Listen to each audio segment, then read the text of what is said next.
For those of you just finding out about Smalland, it's an open world survival game where you take on the role as a vanguard for your small folk tribe. You're thrown out into this vast and dangerous wilderness where you must scavenge for resources, build shelter, and fight off multiple hostile creatures in order to survive. Now before you decide if you should make your purchase, I'm here to give you some key points to consider. First of all, Smalland is still in early access, which means the game is not yet fully complete, and may have bugs or other issues that could affect your overall playing experience. The good news is the developers of Smalland are actively working on improving their game and already have a roadmap created on what they plan to do before it's officially released on PC and console. But with that being said, if you enjoy survival games and don't mind a bit of a challenge, Smalland can offer you a great immersive experience. The game's emphasis on being small really makes you see the world in a whole different perspective. I know this isn't the first game to shrink you down to a small size, but there are definitely a lot of mechanics that'll separate this game from its competition. Not to mention the world is full of interesting and varied environments to explore. In terms of gameplay mechanics, Smalland offers a mix of resource management, crafting, and combat. You'll need to gather food, build shelter, and tools, while also fending off dangerous creatures like spiders, ants, and beetles.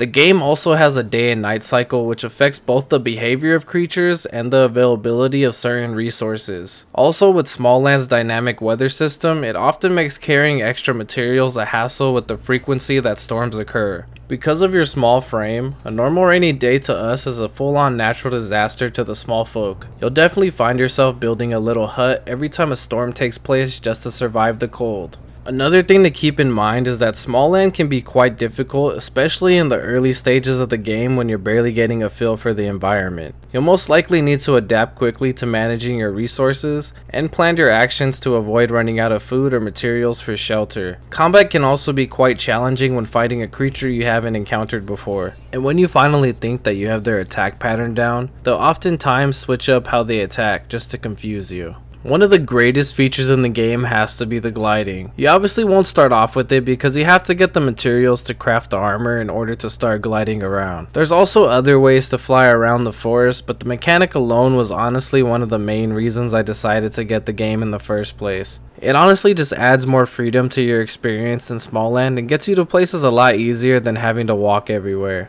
Another thing that I need to mention is the durability. It's really one of the worst things about this game. Now, as most of you should know, that survival games are tedious when it comes to crafting and repairing items. When I tell you Smalland has the worst durability I've ever played with, I truly mean it. It seems like I always have to keep the materials with me for a workbench no matter how much I upgrade to the next armor or weapons. The only good thing about this is if your items aren't too damaged, you'll be able to repair them with no material cost. But the problem with that is you literally have to repair your items after every fight just to make sure you don't damage your items past the free limit. It's not a game breaking problem, it's just really annoying, especially when you get better weapons and armor but it still has the same durability as a wood or cloth item. Hopefully the developers will consider fixing this before the official release because a lot can change in early access. But with durability set aside, I will say a positive is definitely being able to tame creatures in order to make them your pets. Right now it's still very basic with nothing much to do besides some creatures being pack mules and then having the options to ride on their backs. On the update roadmap they provided, it does look like they will be adding a lot more things to do with pets.